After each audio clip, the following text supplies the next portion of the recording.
Cerita diawali dengan memperlihatkan scene pertama pada sequel sebelumnya, yaitu saat Kodrat sedang meruqyahkan anaknya yang bernama Alip. Namun kali ini dari sudut pandang istrinya yang bernama Azizah, yang sedang mengalami fenomena ketindihan oleh sosok jin kafir bernama Aswala, yang mencoba menghasut dirinya agar melakukan perbuatan musyrik.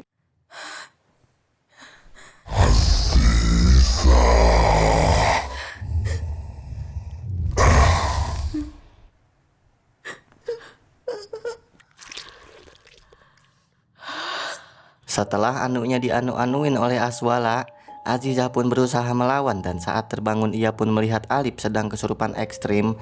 Lalu saat ia sedang berdoa untuk membantu suaminya dalam meruqyah, Azizah dihampiri oleh Aswala yang menghasut Azizah untuk bersekutu dengannya jika ia ingin Alip tetap hidup. Namun meskipun Azizah sudah menerima tawaran tersebut, Alip tetap dihabisi oleh jin Aswala si laknatullah. Dan setelah kejadian itu, Kodrat yang dituduh telah menghabisi anaknya pun dimasukkan ke penjara dan harus berpisah dengan Azizah. Lalu saat di dalam penjara, Kodrat diserang oleh salah satu penjaga yang tubuhnya sedang dirasuki oleh jin Aswala yang membuat Kodrat harus tewas akibat digantung menggunakan rantai. Sehingga Azizah yang kebetulan ada di sana dan melihat bahwa suaminya telah tewas, memutuskan untuk ikut pada temannya dan bekerja di sebuah pabrik penenun kain. Namun seperti yang kita tahu bahwa Kodrat masih diberikan kesempatan untuk hidup, yang dimana ia hanya mengalami mati suri. Dan setelah itu Kodrat pun memutuskan untuk mendatangi desa Kober. Lalu singkat cerita, setelah berhasil menegakkan amar ma'ruf nahi munkar di desa Kober, Kodrat pun pergi dari sana dan berniat mencari Azizah melalui surat yang dititipkan kepada Kiai Rokim sebagai petunjuknya. Lantas dengan sepeda motor pemberian Kiai Rokim, Kodrat pun tancap gas untuk mencari istrinya yaitu Azizah. Dan cerita film Kodrat 2 pun akan dimulai. Sementara di pabrik benang emas tempat Azizah bekerja, seorang wanita bernama Sri terlihat sedang mandi setelah lelah bekerja seharian sebagai penenun kain. Namun baru juga selesai mandi dan ingin kembali ke kamar, Sri diganggu oleh sosok jurik bertanduk kebo.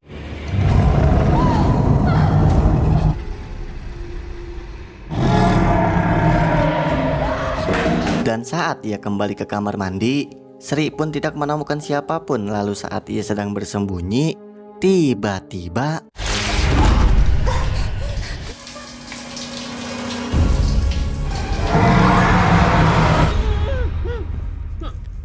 setelah mendapati bahwa itu hanyalah mimpi, Sri pun dipanggil oleh kepala penjaga bernama Gembel yang menyuruh Sri untuk segera menemui manajer pabrik. Namun meskipun Sri menolak karena ini sudah malam dan waktunya istirahat, si Gembel tetap memaksa lalu menyeret Sri untuk keluar. Kamu mesti pecat. Mundur. Gembok pintunya jangan dibuka sampai pagi. Lalu saat di dalam pabrik, Sri melihat semua mesin penenun bergerak dengan sendirinya meskipun tidak ada orang lain selain dirinya. Lalu tiba-tiba lampu di ruangan tersebut mati yang disusul dengan munculnya si makhluk berkepala kebo. Dan sepertinya Sri ini akan dijadikan tumbal oleh pabrik ini.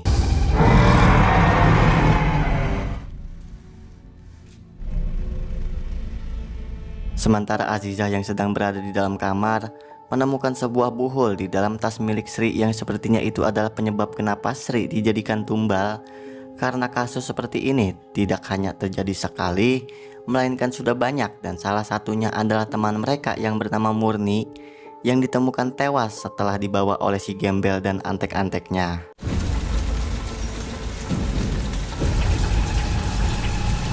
Lalu saat Azizah dan Yuli memutuskan untuk membakar buhul tersebut, seketika Sri pun menjadi sadar, namun sayangnya ia tetap tewas dengan cara mengerikan dan harus merasakan sakit yang luar biasa akibat Azizah dan Yuli yang tak sengaja membuatnya sadar.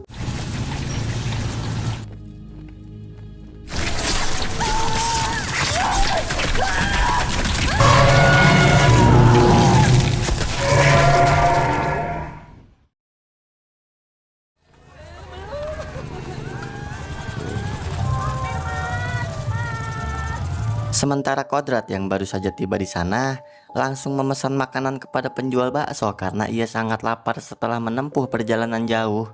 Namun sebelum makan, Kodrat pun menanyakan di mana tempat untuk sholat karena dirinya belum melaksanakan sholat Isya.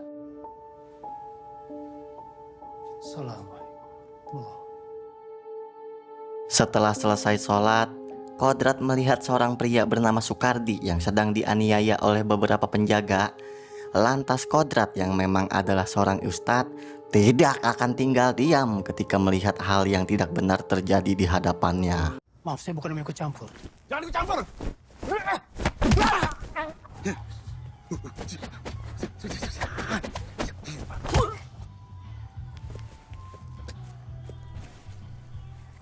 Lalu saat pesanan tiba, Kodrat dihampiri oleh Sukardi yang ingin berterima kasih karena sudah menolongnya tadi. Lalu saat Kodrat sedang berbincang dengan Sukardi, si Gembel pun datang karena mendengar pengaduan dari anak buahnya yang telah dihajar oleh Kodrat. Lalu si Gembel pun langsung petang-peteng layaknya Bang Jago. Dan meskipun di sini Kodrat hanya diam, si Gembel tetap nyerocos dan menantang Kodrat untuk berkelahi. Jadi jangan salahkan Mas Pino G. Bastian jika Kodrat harus hubak-habik dan menghajar mereka semua. Makannya? Bangsat! Saya pesanin makan. Hajar! Bakso satu ya?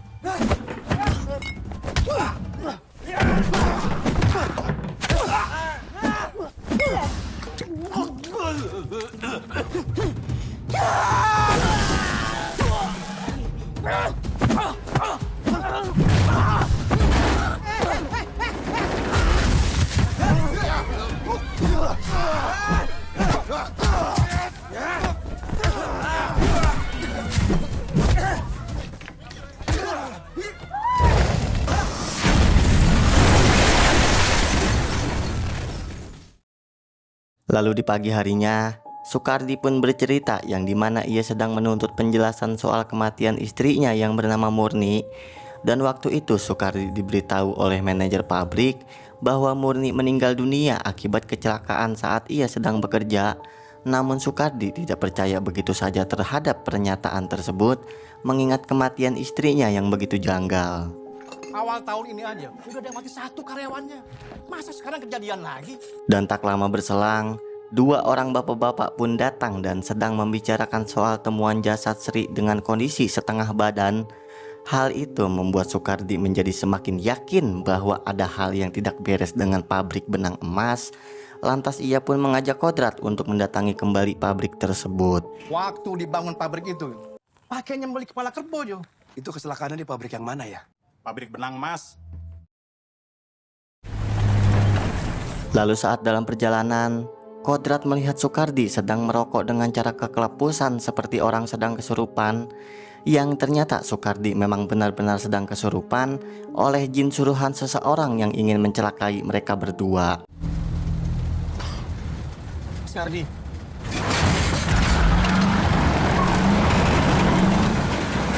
Saya rasa ini bukan jalan ke arah pabrik, Mas. Sukardi.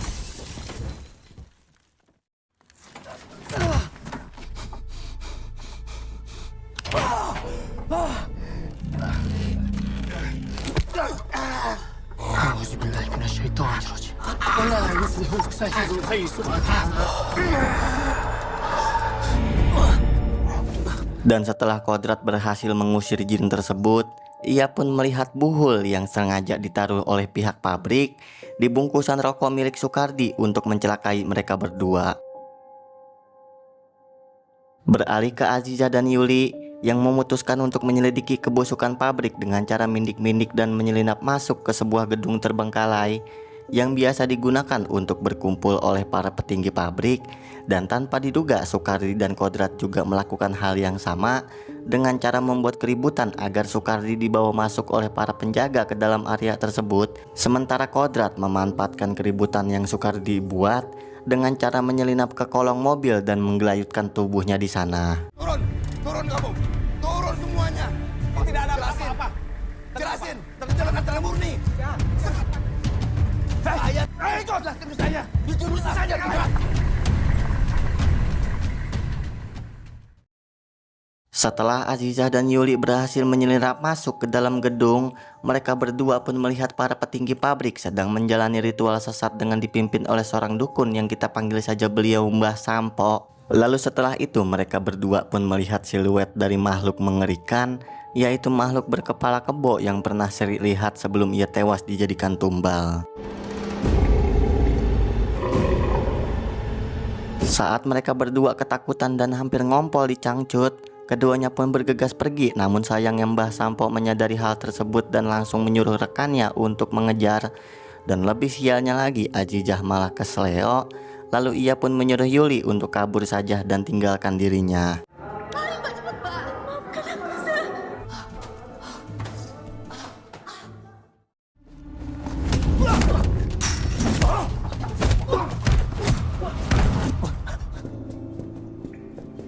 Saat Azizah sedang berjalan tertatih-tatih, ia pun seketika syok bukan main saat melihat bahwa AA Kodrat ternyata masih hidup. Lantas Kodrat yang melihat bahwa istrinya sedang dalam bahaya, dirinya pun tidak tinggal diam dan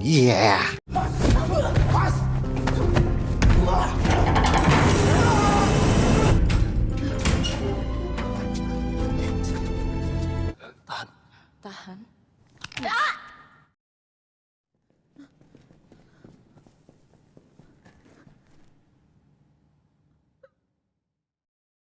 Setelah mereka berdua melepas rindu karena sudah lama tidak bertemu, keduanya pun bergegas pergi. Namun tiba-tiba Romantis.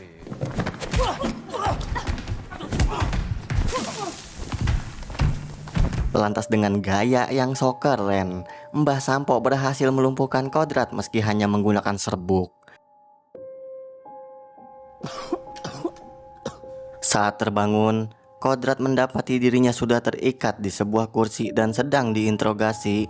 Lalu dengan jurus bacot sebakul, Mbah Sampo pun memanas-manasi Kodrat dengan cara mengungkit masa lalunya saat Kodrat gagal dalam meruqyahkan anaknya. Kamu benar, Ustaz. Tapi tidak bisa menyelamatkan anaknya. Sementara Pak Joni yang sedang asik tidur dibangunkan oleh si Gembel yang memberitahu bahwa di luar sedang terjadi demo para pekerja yang menuntut Azizah agar dilepaskan karena saat ini Azizah sedang diikat di dalam pabrik dan akan dijadikan tumbal selanjutnya. Lalu Pak Joni pun memerintahkan Mbah Sampo untuk menyantet mereka semua dengan tujuan agar terjadi keributan di antara para pekerja. Lantas Mbah Sampo yang mendengar hal itu pun langsung bergegas pergi. Namun sebelum pergi dirinya menikam Kodrat hingga tak berdaya. Namun tiba-tiba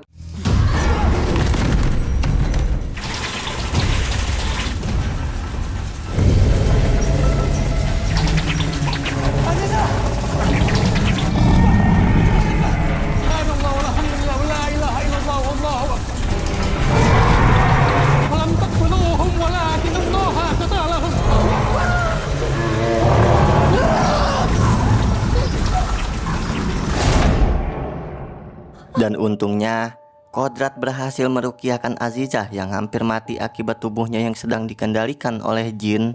Sementara di luar si Gembel dan pasukannya terlihat sedang menghalangi para pekerja dengan cara menggunakan kekerasan meskipun yang mereka hadapi itu adalah kaum perempuan. Meskipun begitu para wanita juga tidak tinggal diam dan terjadilah keributan di antara gang sempit.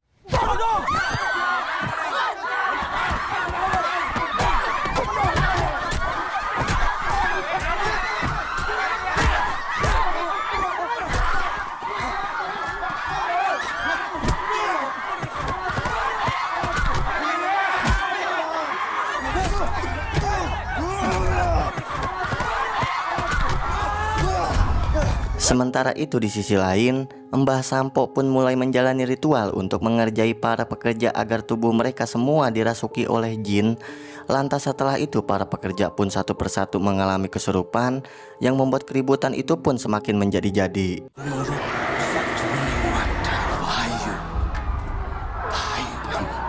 Langit kaparta ono mulko kawulo.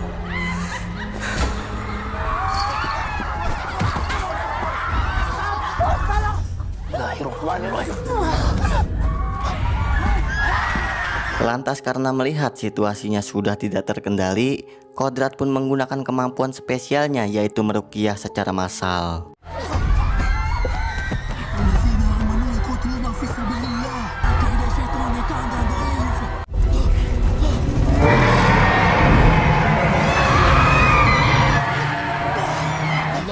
لا إله إلا هو الحي القيوم من ذا الذي يشفع عنده إلا بإذنه كرسي السماوات والأرض ولا يعوده حفظهما وهو العلي العظيم الله أكبر. Lalu dengan atas izin Allah, Kodrat pun berhasil membuat mereka semua sadar sekaligus menghancurkan berhala yang menjadi sumber malapetaka dengan hanya sekali hentakan tangan.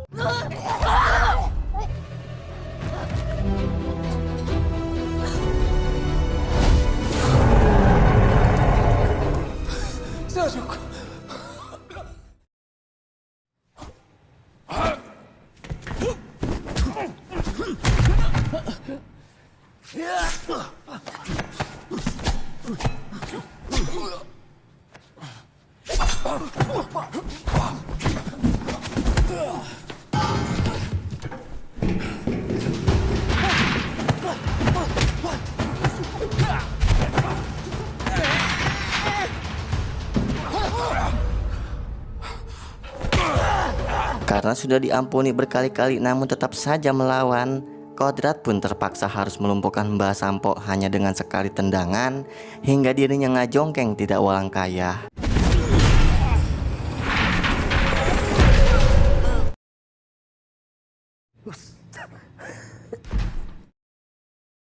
Setelah Kodrat berhasil menegakkan amar ma'ruf nahi munkar untuk yang kedua kalinya, ia pun mengajak Azizah untuk pergi bersamanya untuk mendatangi rumah mereka dan memulai kehidupan baru.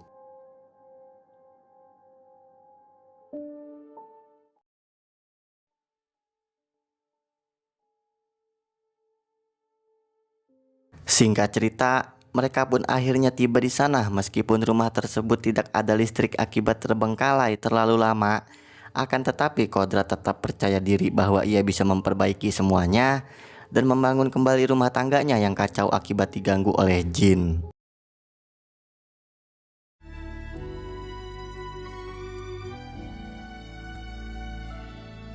Setelah mencukur rambut suaminya, Azizah pun meminta maaf karena ia telah bersekutu dengan jin Aswala di masa lalu. Namun Kodrat meyakinkan istrinya tersebut untuk bertobat karena sebesar apapun dosa hambanya pasti akan diampuni oleh Allah bagi mereka yang mau bertobat. Lantas Kodrat pun menyuruh Azizah untuk mengambil air wudhu dan melaksanakan sholat taubat untuk meminta ampunan atas dosanya tersebut.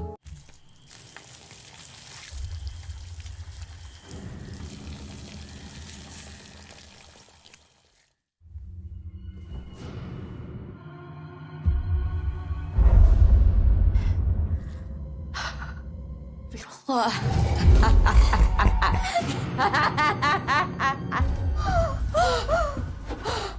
Bismillahirrahmanirrahim.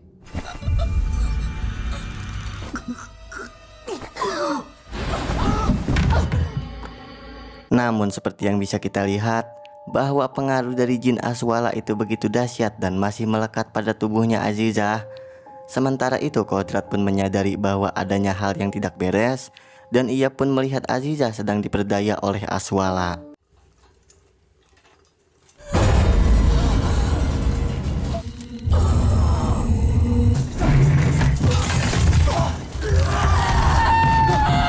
Assalamualaikum, Ustadz Kodrat.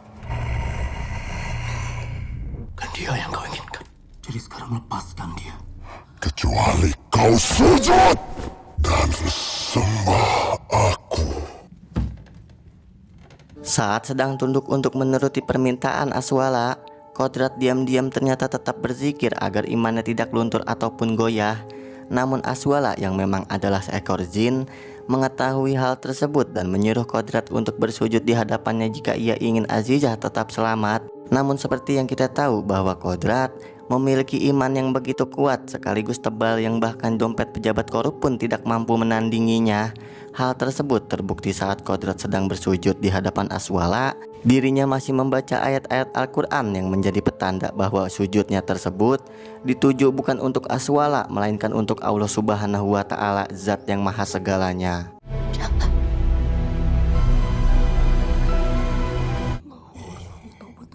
Subhanaka inni kuntu minas sholimin. La ilaha illa anta subhanaka. Astagfirullah. Soleh semata taubat. Lalu pada akhirnya dengan dibantu zikir oleh suaminya, Azizah pun berhasil menyelesaikan sholatnya dan tidak memperdulikan semua bacotan Aswala. Namun yang namanya jin kafir pasti selalu saja ada cara untuk mencelakai umat manusia. Dan hal tersebutlah yang akan terjadi sebentar lagi.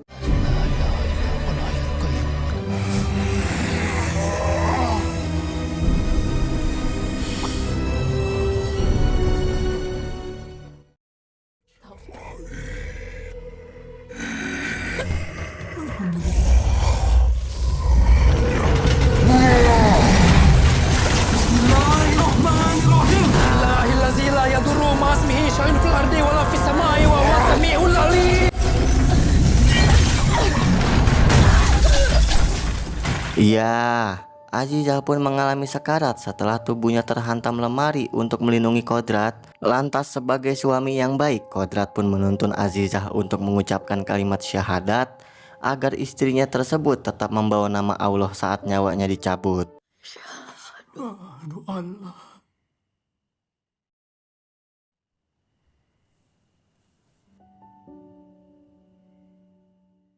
Sementara itu di desa Kober, Kiai Rokim yang sedang berzikir pun seketika bersiap karena dirinya merasakan aura negatif yang baru saja datang. Sedangkan Yasmin yang sedang berada di dalam rumah melihat Alip yang sedang bertingkah aneh yang ternyata mereka semua kembali diganggu oleh Aswala.